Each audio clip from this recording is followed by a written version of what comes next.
This patient has post-thrombotic syndrome. He has a small ulceration that occurred on the anterior aspect of the leg.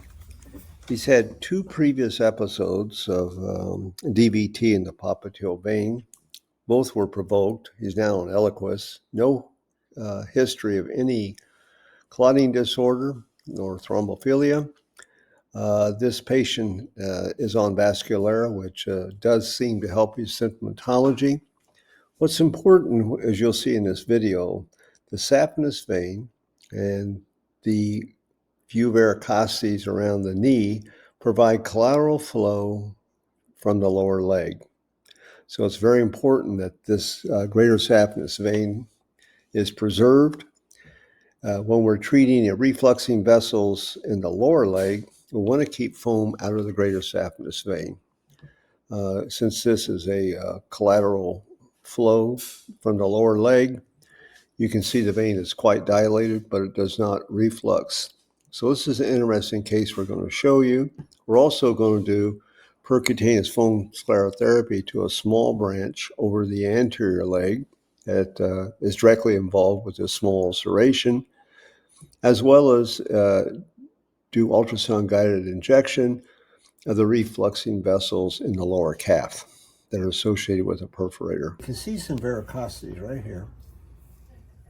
And look down here, you can see all the stasis changes, edema, recent small ulceration. This patient has post-thrombotic syndrome. The problem with him is he has popliteal reflux and some stenosis from an old clot. But you see these veins here, this is collateral circulation. So you want to leave these alone. Down here is incompetent vessels that create this, as well as the kind of worsening condition here. This is actually decreased a little bit. It's got a little bit worse in the last few months, and it's all from reflux in these vessels, which I'll show you in a minute. So we want to keep the foam down here. We want to keep this open, so this is collateral circulation. I'll show you the ultrasound. Now you can see we're in the lower leg right here. There's reflux in these superficial vessels right here. Portion of where this perforator comes out feeds all these vessels.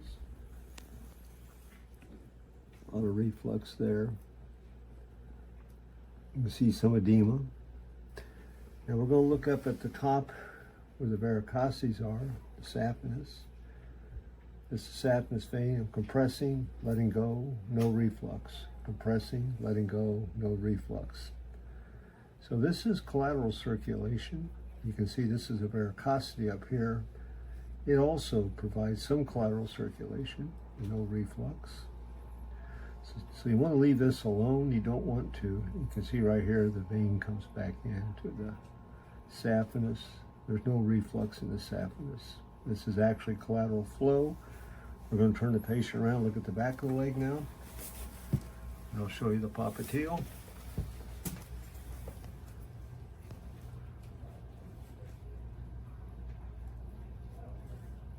The short saphenous is there. Popliteal vein, you can see the reflux, the old clot present inside of it. Down to right there's some old clot. There's reflux in the vein. So you want to keep the collateral flow open. Okay. Now this little ulceration here that's scarred over, I injected 0.2 citrodeckel through a vein I identified with a vein light. And I'm going to show you the ultrasound now. And there's the foam. You can see it right here. It's in the smaller vessels leading right to the ulcer, where he had the ulcer. So that'll hopefully help heal that up quicker.